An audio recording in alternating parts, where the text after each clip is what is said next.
نیز یہ کہ لوگوں میں حج کا عام اعلان کر دو کہ وہ تمہارے پاس ہر دور دراز مقام سے پیدل اور چھریرے بدن کے اونٹوں پر سوار ہو کر آئیں، تاکہ لوگ وہ فائدے مشاہدہ کریں جو ان کے لیے یہاں رکھے گئے ہیں، اور جو جانور ہم نے انہیں عطا کیے ہیں ان پر مقررہ دنوں میں اللہ کا نام لیں، یعنی ان کو ذبح کریں، پھر انہیں خود بھی کھائیں اور تنگ دست محتاج کو بھی کھلائیں۔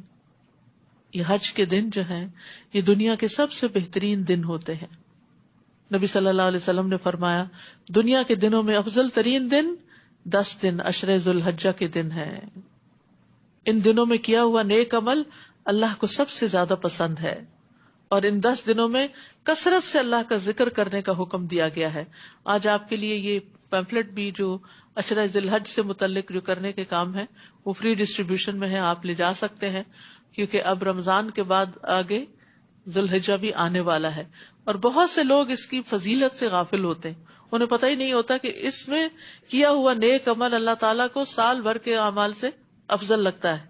تو اس لیے ان دنوں میں ذکر بھی کرنا چاہیے اور اس کی اویئرنیس بھی کریٹ کرنی چاہیے لوگوں میں۔ پھر اپنا میل کچیل دور کریں اور اپنی نظریں پوری کریں اور اس قدیم گھر کا طواف کریں۔ حج کے کچھ مناسک بتائے جا رہے ہیں۔ یہ تھا کعبہ کا مقصد، اور جو شخص اللہ کی احترام والی چیزوں کی تعظیم کرے تو یہ بات اس کے رب کے ہاں اس کے لیے بہتر ہے۔ نیز تمہارے لیے چوپائے حلال کیے گئے ہیں سوائے ان کے جو تمہیں بتائے جا چکے ہیں، لہذا بتوں کی گندگی سے بچو اور جھوٹی بات سے بھی بچو۔ یعنی جس طرح نجاست جسموں کو چمٹ جاتی ہے، اسی طرح شرک کی نجاست جو ہے وہ روح اور عقل کو چمٹ جاتی ہے، مانوی نجاست ہے یہ۔ اللہ کے لیے یکسو ہو جاؤ اور اس کے ساتھ کسی کو شریک نہ بناؤ، اور جس نے اللہ کے ساتھ کسی کو شریک بنایا تو وہ ایسے ہے جیسے وہ آسمان سے گرے پھر اسے پرندے اچک لے جائیں، یا ہوا اسے کسی دور دراز مقام میں لے جا کے پھینک دے۔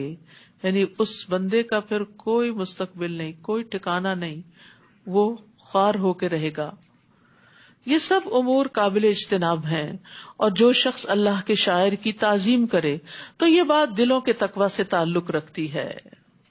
یعنی یہ تو ریچولز ہیں، لیکن ان ریچولز کی قدردانی اگر انسان اللہ سے ڈرتے ہوئے کرے تو واقعی انسان ایسا متقی ہے۔ تمہیں ان قربانی کے جانوروں سے ایک مقررہ وقت تک فائدہ اٹھانے کا حق ہے، پھر ان کے ذبح کرنے کی جگہ اسی قدیمی گھر کے پاس ہے، منا میں، اور ہم نے ہر امت کے لیے قربانی کا ایک طریقہ مقرر کر دیا ہے تاکہ جو جانور ہم نے انہیں عطا کیے ہیں ان پر وہ اللہ کا نام لیا کریں۔ ان مختلف طریقوں کے باوجود تم سب کا دین ایک ہی ہے کہ تمہارا الہ صرف ایک ہی الہ ہے، لہٰذا اسی کے فرما بردار بن جاؤ، اور اے نبی آپ اللہ کے حضور حاضری دینے والوں کو بشارت دے دیں۔ وبشر المخبتین، اور مخبتین کا ایک معنی ہمبل ہونا بھی ہوتا ہے۔ کون ہے یہ مخبتین، عاجزی کرنے والے؟ الذین اذا ذکر اللہ وجلت قلوبہم، یہ وہ لوگ ہیں کہ جب اللہ کا ذکر کیا جائے تو ان کے دل دہل جاتے، یعنی اللہ سے ڈرتے ہیں۔ ہم بھی اپنے دلوں کا جائزہ لیں کہ کیا ہم اس کیٹیگری میں شامل ہوتے ہیں، اور اگر انہیں کوئی مصیبت پہنچے تو اس پر صبر کرتے ہیں، یعنی اللہ سے ناراض نہیں ہوتے، غلط باتیں منہ سے نہیں نکالتے، اور نماز قائم کرتے ہیں، نماز سے مدد لیتے ہیں، اور جو کچھ ہم نے انہیں دے رکھا ہے اس میں سے خرچ کرتے ہیں۔ تو مخبتین کی 4 صفات ہیں: اللہ کے ذکر کے وقت دلوں کا کانپ اٹھنا، اللہ کے راستے میں پہنچنے والی تکلیفوں پہ صبر کرنا، نماز قائم کرنا اور مال خرچ کرنا۔ اور قربانی کے اونٹوں کو ہم نے تمہارے لیے اللہ کے شاعر بنا دیا جن میں تمہارے لیے بہتری ہے، لہذا ذبح کرتے وقت انہیں صف بستہ کھڑا کر کے یعنی لائن میں ان پر اللہ کا نام لو۔ یہ تو آپ کو معلوم ہے نا کہ اونٹ کو کھڑا کر کے ذبح کیا جاتا ہے، اس کا بایاں گھٹنا باندھ دیا جاتا ہے تاکہ وہ رسی توڑا کے بھاگے نہیں جب اس کو برچھی لگے، اور 3 ٹانگوں پہ وہ کھڑا ہوتا ہے تو چھپا کے برچھی لائی جاتی ہے، اور جس کا نشانہ اچھا ہو اچانک آ کے اس کے حلق میں مارتا ہے تو وہاں سے خون کا فوارہ چھوٹ پڑتا ہے، اور پھر اس کے بعد جب زیادہ خون نکل جاتا ہے تو وہ اونٹ پہلو کے بل گر جاتا ہے، جس کی یہاں ڈسکرپشن بیان ہوئی ہے۔ لہٰذا ذبح کرتے وقت انہیں صف بستہ کھڑا کر کے ان پر اللہ کا نام لو، پھر جب ان کے پہلو زمین پر ٹک جائیں یعنی وہ گر جائیں تو انہیں خود بھی کھاؤ اور قناعت کرنے والے کو بھی، یعنی جو نہیں مانگتا، اور مانگنے والے کو بھی کھلاؤ، سب کو دو. یعنی جو عید کا گوشت ہوتا ہے اس میں سبھی کا حصہ ہوتا ہے، بانٹ کے کھانا چاہیے اس کو. ہم نے ان جانوروں کو ایسے ہی تمہارے لیے تابع بنا دیا تاکہ تم اللہ کے شکر گزار بنو، ورنہ اونٹ جیسا جانور بھلا تم قربان کر سکتے تھے اور کھا سکتے تھے. اور جانور ذبح کرتے وقت ایک اور شرط بھی ہے، وہ کیا ہے؟ اللہ کا نام لینا. لن ينال الله لحومها ولا دماؤها ولكن يناله التقوى منكم. اللہ کو قربانی کے جانوروں کا نہ تو گوشت پہنچتا ہے نہ خون پہنچتا ہے، بلکہ اسے تو تمہارا تقویٰ پہنچتا ہے کہ تمہارے دل میں کیا تھا، کتنی محبت کے ساتھ اللہ کے لیے اس کو قربان کیا، جو سمبل ہے اس بات کا کہ یا رب ہم اپنا آپ، اپنی انا اور اپنی خواہشات کو بھی تیری خاطر قربان کر سکتے ہیں، کیونکہ ان سب کا مرکز دل ہوتا ہے نا. اسی طرح ہم نے انہیں تمہارے تابع کر دیا تاکہ اللہ نے جو راہ تمہیں دکھائی ہے اس کے شکر کے طور پر اس کی بڑائی بیان کرو. اور اے نبی صلی اللہ علیہ وسلم، آپ نیکوکار لوگوں کو بشارت دے دیجئے. وبشر المحسنین ان اللہ یدافع عن الذین آمنوا ان اللہ لا يحب كل خوان کفور. جو لوگ ایمان لائے ہیں بلا شبہ اللہ تعالیٰ ان کی طرف سے دشمنوں کی مدافعت کرتا ہے. یقیناً اللہ کسی خائن اور ناشکرے کو پسند نہیں کرتا. جن لوگوں سے لڑائی کی جاتی رہی ہے انہیں اب لڑائی کی اجازت دی جاتی ہے. یعنی مسلمانوں کو مکہ میں جواب دینے کی اجازت نہیں تھی، وہ ظلم میں پس بھی رہے تھے کیونکہ کمزور تھے، لیکن مدینہ آ کر پھر انہیں واپس جواب دینے کی اجازت مل گئی کیونکہ وہ مظلوم ہیں، اور اللہ یقیناً ان کی مدد پر قادر ہے. جنہیں ان کے گھروں سے ناحق نکالا گیا سوائے اس کے کہ وہ کہتے ہیں کہ ہمارا رب اللہ ہے. اور اگر اللہ ایک دوسرے کے ذریعے لوگوں کی مدافعت نہ کرتا رہتا تو خانقاہیں، گرجے، عبادت گاہیں اور مساجد جن میں اللہ کو کثرت سے یاد کیا جاتا ہے مسمار کر دی جاتی. اور اللہ ایسے لوگوں کی ضرور مدد کرتا ہے جو اس کے دین کی مدد کرتے ہیں. یہ وعدہ ہے اللہ کا، وَلَيَنْصُرَنَّ اللَّهُ مَن يَنْصُرُهُ. اللہ یقیناً بڑا طاقتور اور سب پر غالب ہے. اللہ کے دین کی مدد کرنے والے وہ لوگ ہیں کہ اگر ہم انہیں زمین میں اقتدار بخشیں تو وہ نماز قائم کریں، زکوٰۃ ادا کریں، بھلے کاموں کا حکم دیں اور برے کاموں سے روکیں، اور سب کاموں کا انجام تو اللہ کے ہاتھ میں ہے. اے نبی، اگر یہ لوگ آپ کو جھٹلاتے ہیں تو ان سے پہلے نوح کی قوم اور قوم عاد اور سمود بھی جھٹلائے جا چکے ہیں، نیز ابراہیم اور لوط کی قوم بھی، اور مدین والوں نے بھی جھٹلایا تھا، اور موسیٰ کو بھی جھٹلایا گیا. ان سب کافروں کو میں نے پہلے مہلت دی، پھر انہیں پکڑ لیا، سو دیکھو میری سزا کیسی رہی. کتنی ہی بستیاں ہیں جو خطا کار تھیں، انہیں ہم نے ہلاک کر دیا، تو اب وہ اپنی چھتوں پر گری پڑی ہیں، ان کے کنویں بیکار ہیں اور پلستر شدہ محلات ویران پڑے ہیں. کیا یہ لوگ زمین میں چلے پھرے نہیں کہ ان کے دل ایسے ہو جاتے جو کچھ سمجھتے سوچتے، اور کان ایسے جن سے وہ کچھ سن سکتے. بات یہ ہے کہ آنکھیں اندھی نہیں ہوتی، اندھے تو وہ دل ہو جاتے ہیں جو سینوں میں ہیں.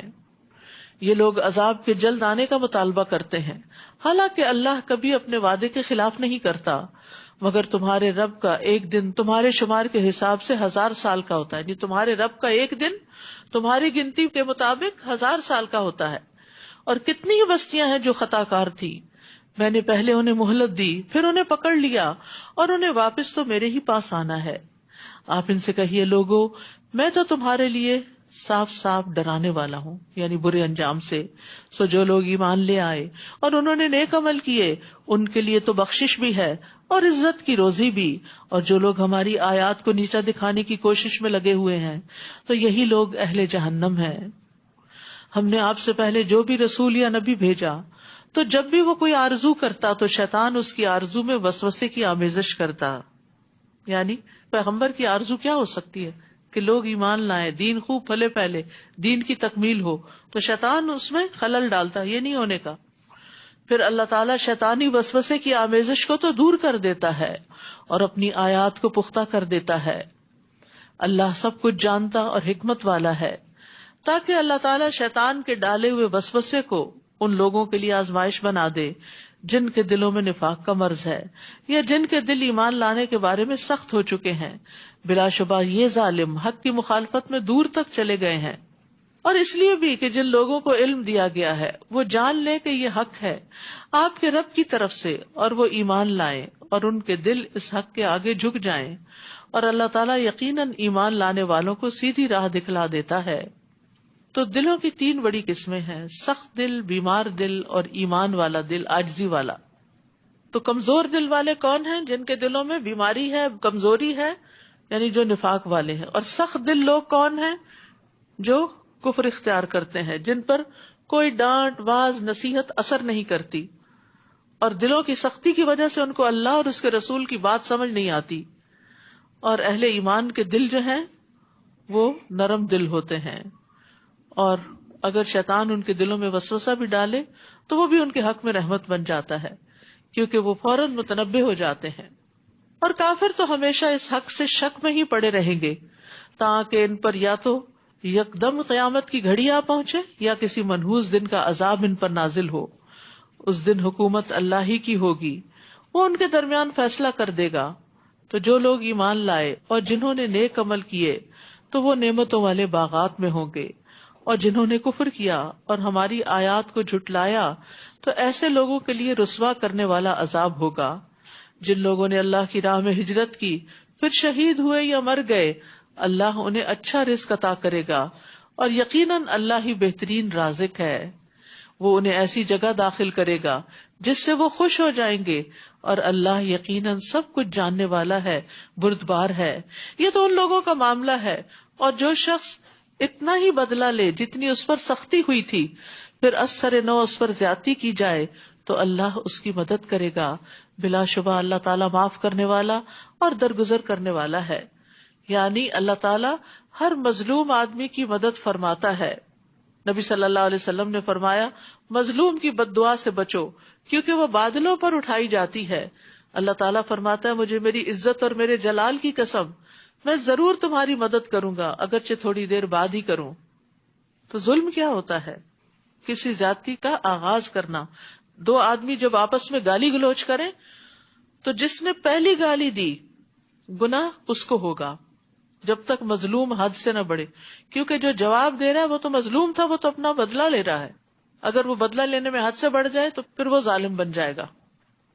یہ اس لیے کہ اللہ تعالیٰ ہی رات کو دن میں اور دن کو رات میں داخل کرتا ہے، اور اللہ سب کچھ سنتا اور دیکھتا ہے۔ یہ اس لیے کہ اللہ تعالیٰ ہی حق ہے، اور اللہ کے سوا جنہیں یہ لوگ پکارتے ہیں وہ سب کچھ باطل ہے، اور اللہ ہی عالی شان اور کبریائی والا ہے۔ کیا تم دیکھتے نہیں کہ اللہ تعالیٰ آسمان سے بارش برساتا ہے؟ یعنی تمہاری آنکھوں کے سامنے یہ معجزہ کئی بار آتا ہے، تو اس سے زمین سرسبز ہو جاتی ہے۔ وہ بڑا باریک بین اور ہر چیز سے باخبر ہے۔ جو کچھ آسمانوں میں ہے اور جو کچھ زمین میں ہے سب اسی کا ہے۔ بلا شبہ اللہ تعالیٰ ہر ایک سے بے نیاز اور حمد کے لائق ہے۔ کیا تم دیکھتے نہیں کہ جو کچھ زمین میں ہے وہ اللہ نے تمہارے لیے تابع کر دیا ہے، اور کشتی کو بھی جو اس کے حکم سے سمندر میں چلتی ہے، اور وہ آسمان کو یوں تھامے ہوئے ہے کہ وہ اس کے اذن کے بغیر زمین پر گر نہیں سکتا۔ بلا شبہ اللہ بندوں پر ترس کھانے والا اور نہایت رحم والا ہے۔ آسمانوں کو پکڑنے کے لیے کوئی پلر اور ستون نہیں ہے، یہ اللہ کی طاقت سے رکا ہوا ہے، اللہ کی قدرت سے کنٹرول میں ہے۔ تو اس لیے انسان کو ڈرتے رہنا چاہیے اللہ کی نافرمانیوں سے۔ هو الذی احیاکم ثم یمیتکم ثم یحییکم ان الانسان لکفور۔ وہی تو ہے جس نے تمہیں زندگی دی، پھر تمہیں موت دیتا ہے، پھر تمہیں دوبارہ زندہ کرے گا، اور حقیقت یہ ہے کہ انسان بڑا ہی منکر حق ہے۔ لِكُلِّ أُمَّةٍ جَعَلْنَا مَنْسَكًا هُمْ نَاسِكُوهُ۔ ہم نے ہر امت کے لیے عبادت کا ایک طریقہ مقرر کیا ہے جس پر وہ چلتے ہیں، لہٰذا انہیں اس معاملے میں آپ سے جھگڑنا نہیں چاہیے۔ آپ اپنے رب کی طرف دعوت دیں، بلا شبہ آپ سیدھے رستے پر ہیں۔ وَإِن جَادَلُوكَ فَقُلِ اللَّهُ أَعْلَمُ بِمَا تَعْمَلُونَ۔ اور اگر وہ آپ سے جھگڑا کریں تو آپ ان سے کہیے کہ جو کچھ تم کر رہے ہو اللہ اس سے خوب جانتا ہے۔ ضد بازی کا کیا جواب ہونا چاہیے؟ یہاں ایک بڑا اچھا ادب بیان کیا گیا ہے جو اللہ تعالیٰ اپنے بندوں کو سکھاتا ہے کہ جب کوئی شخص ضد کرے، بحث کرے، جھگڑے میں الجھے تو اس کو جواب نہ دیا جائے، نہ مناظرہ کیا جائے، اور کیا کہا جائے جو اللہ تعالیٰ نے اپنے نبی کو سکھایا، فَقُلِ اللَّهُ أَعْلَمُ بِمَا تَعْمَلُونَ. جو کچھ تم کر رہے ہو نا، یہ سب اللہ کو پتا ہے. اللہ سے ڈرو. اللہ یحکم بینکم یوم القیامت فیما کنتم فیہ تختلفون. اللہ ہی قیامت کے دن تمہارے درمیان ان باتوں کا فیصلہ کرے گا جن میں تم اختلاف کر رہے ہو. کیا تم نہیں جانتے کہ اللہ وہ سب کچھ جانتا ہے جو آسمانوں اور زمین میں ہے؟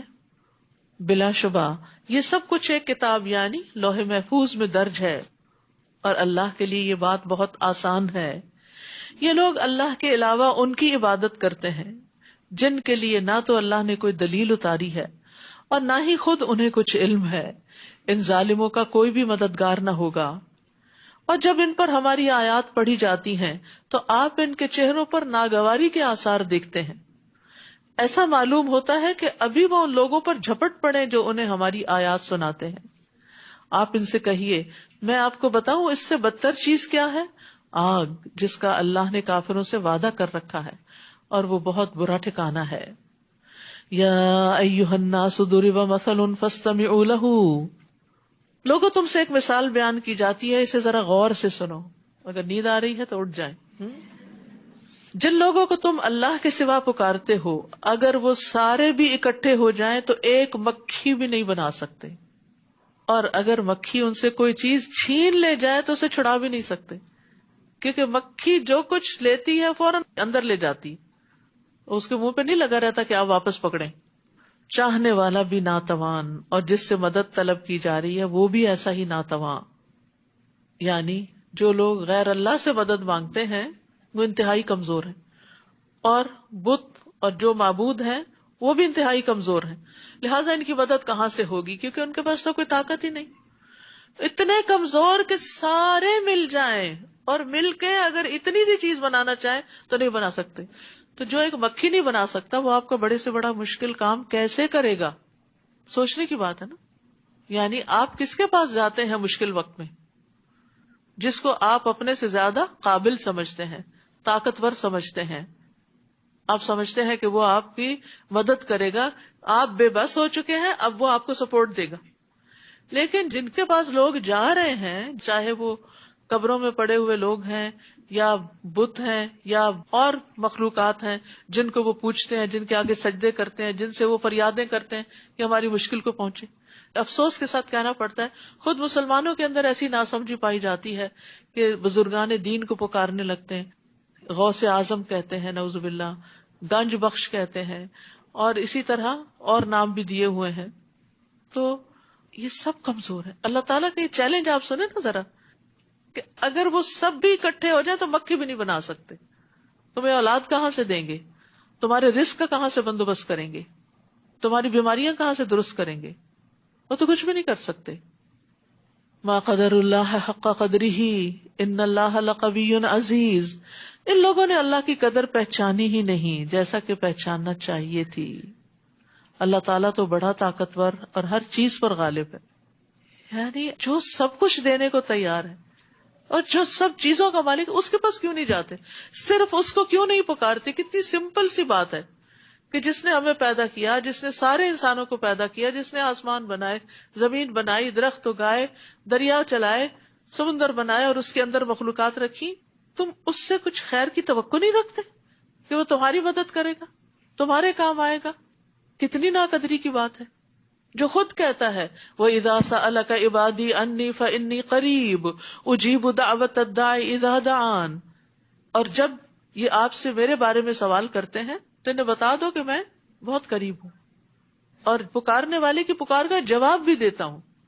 یہ الگ بات ہے کہ جو وہ مانگتا ہے وہ کبھی اسی وقت دیتا ہوں، کبھی بعد میں دیتا ہوں جس وقت اس کو زیادہ ضرورت ہوتی.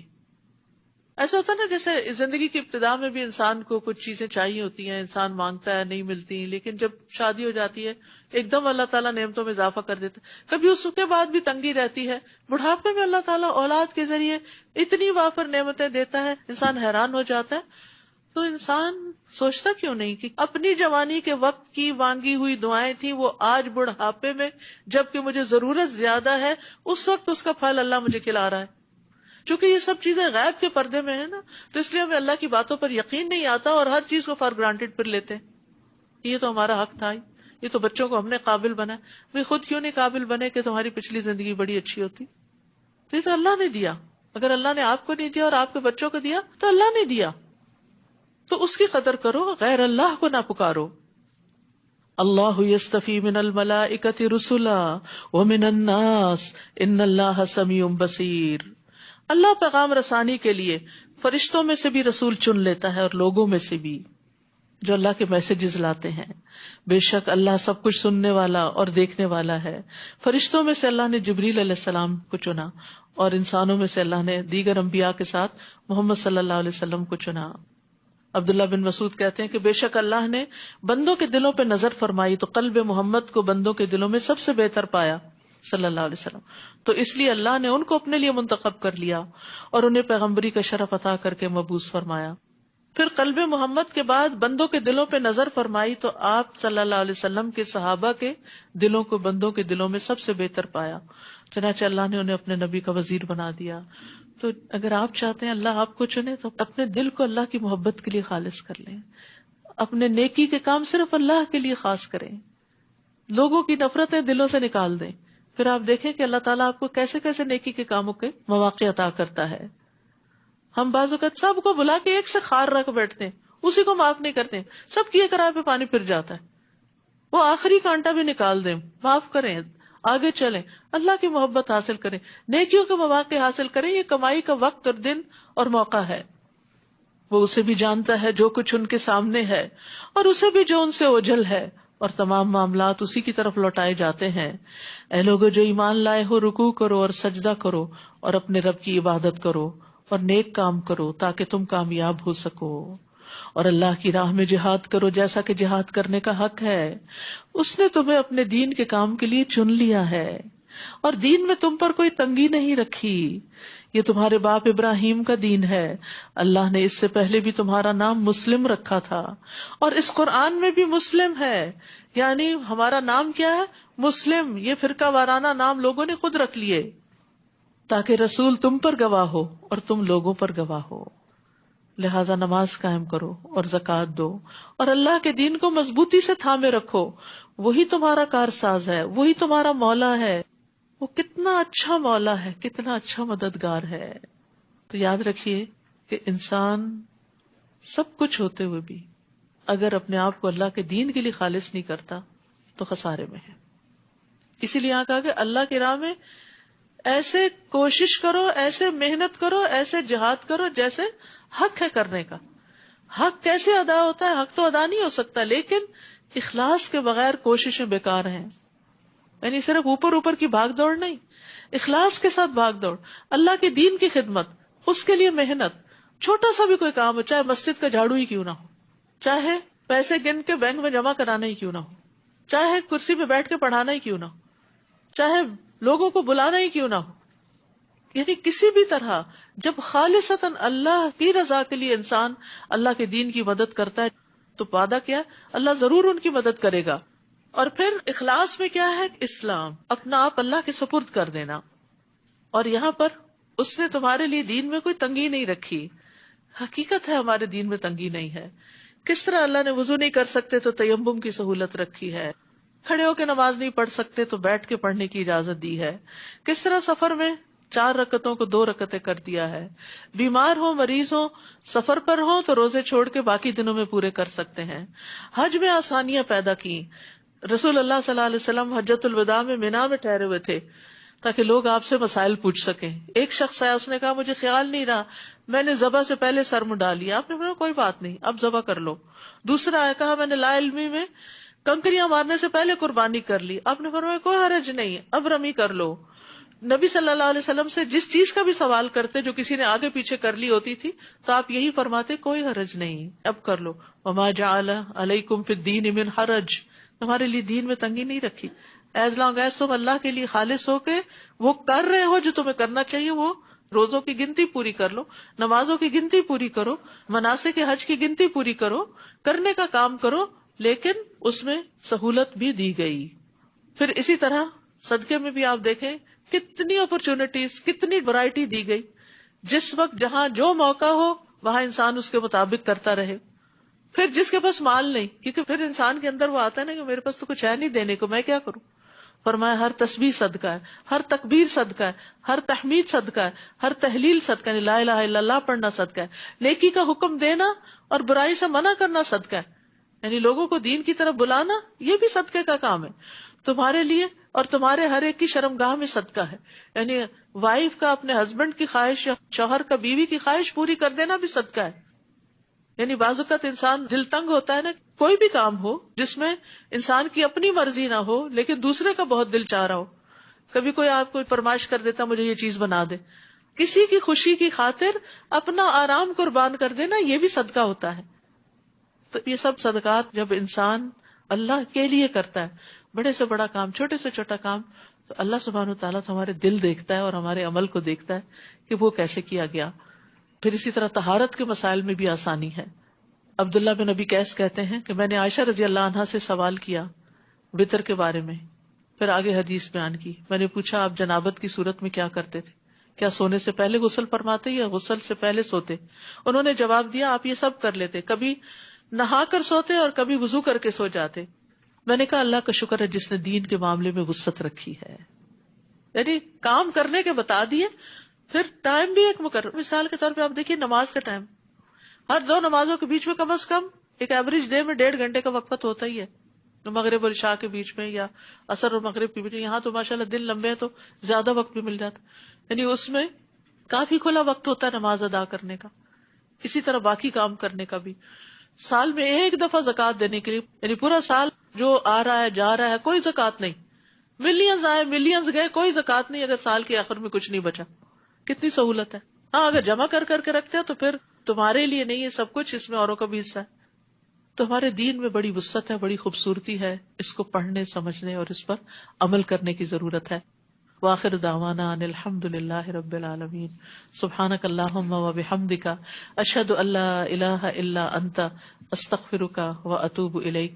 حج عمرے کی بڑی بات ہوئی. یہ ایک کارڈ ہے، جو لوگ عمرے وغیرہ پہ جا رہے ہیں، رمضان میں جا رہے ہیں، آپ کے دوست جان پہچان والے، تو اس کو گلے میں ڈال کے ساتھ ساتھ ہر سٹیپ کی دعائیں بھی ہیں اور کیا کیا کرنا ہے اس کے بعد، پھر کیا کرنا ہے، پھر کیا کرنا ہے. تو یہ بڑی سہولت کی چیز ہے، آپ گفٹ کے طور پر بھی دے سکتے ہیں دوسروں کو. اور اسی طرح یہ چھوٹی سی کتاب ہے عمرے کے بارے میں، یہ بھی آپ دے سکتے ہیں. السلام علیکم ورحمۃ اللہ وبرکاتہ.